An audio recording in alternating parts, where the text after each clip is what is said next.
Mesdames et messieurs, bonjour. Élection locale du 23 janvier 2022. Les urnes ont livré leur verdict. Et selon nos confrères du journal Sud Quotidien, les premières tendances qui se dégagent dans certaines localités, place Barthélémy Diaz et Ousmane Sonko vainqueurs à Dakar et Ziguinchor. Les premières tendances placent également Serigne Mboup en tête à Kaolack. Dans le quotidien LAS, nos confrères continuent par nous dire que Oumar Gueye a été balayé à Sangalkam, Idrissa Seck battu dans son propre bureau de vote et Abdoulaye Diouf Sarr laminé dans la commune de Yoff par le jeune Seydina Issa Laye Samb. Donc retournons avec nos confrères du quotidien LAS que c'est le vent Yewwi Askan Wi qui souffle sur le pays. Rewmi Quotidien d'ajouter que c'est un véritable raz-de-marée de la coalition Yewwi Askan Wi constaté après ces élections locales. Donc si l'on se fie aux premières tendances des résultats des élections locales, nos confrères de Direct News parlent déjà de déferlante Yewwi Askan Wi. Daoul Thiaw, le chroniqueur de Direct News, d'écrire qu'Abdoulaye Diouf Sarr, le candidat de la coalition Benno Bokk Yakaar, a perdu la bataille de Dakar face à la coalition Yewwi Askan Wi qui regroupe une bonne frange de l'opposition. Le maire sortant de Yoff, qui a quasiment imposé sa candidature à la majorité présidentielle, a perdu la face pour le fauteuil du maire de la ville de Dakar, mais aussi pour la commune de Yoff où le jeune candidat de Yewwi l'a largement battu selon les résultats provisoires. À Ziguinchor, selon nos confrères du journal Kakatar, le candidat de Yewwi Askan Wi, Ousmane Sonko, lamine ses adversaires. À Kaolack, nous disent nos confrères du journal Sud Quotidien, les premières tendances relevées au niveau de certains centres témoins placent le candidat de la coalition And Nawlé ak Liggéey, Serigne Mboup, nettement en tête devant Modou Ndiaye Rahma. Et même si beaucoup parmi les militants de la coalition présidentielle croient encore à un renversement de tendance par rapport aux prochains résultats qui seront publiés éventuellement, les écarts de voix entre le candidat Serigne Mboup et son adversaire se confirment de plus en plus et jusque tard dans la nuit. Dans tous les bureaux de vote, quelle que soit la nature des résultats,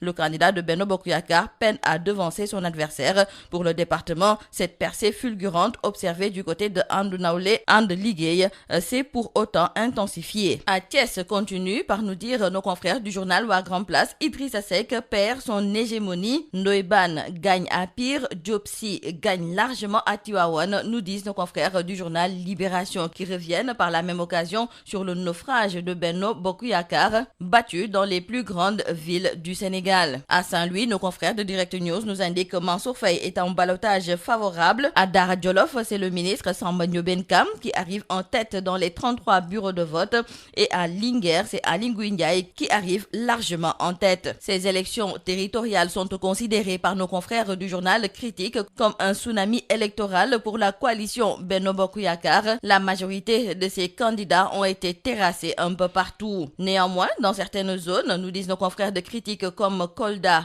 Sokone, Podor et Linguère, les candidats de la coalition Benno Bokk Yakaar gagnent haut la main. Et avec cette victoire de l'opposition au local à Dakar, Ziguinchor, Guédiawaye et dans d'autres localités, nos confrères de 24 heures trouvent que c'est un avertissement pour Macky Sall car une partie de la population sénégalaise vient d'infliger une véritable gifle à la coalition Benno Bokk Yakaar du président Macky Sall. Et finalement, après les événements de mars 2021, les populations n'avaient le choix que de croire aux urnes pour envoyer une seconde salve au président et à son gouvernement. Et qu'en sera-t-il concernant ces ministres qui ont été bien battus dans leur localité? Nos confrères du journal L'Exclusif nous citent Abdoulaye Diouf Sarr, Mame Mbaye Niang, Amadou Ba, Moussa Sy, Amadou Hott, Aliou Sall, Benoît Sambou, de même que Aminata Assome Diatta, Idrissa Seck, Yankoba Diattara. D'autres, nous disent nos confrères du journal L'Évidence, sont des ministres indétrônables. Nos confrères nous parlent notamment de Moustapha Diop à Louga, Cheikh Oumar Anne à Ndioum, Mansour Faye à Saint-Louis et Moussa Baldé à Kolda. Terminons par le sport. À la une du quotidien du sport Stade, nos confrères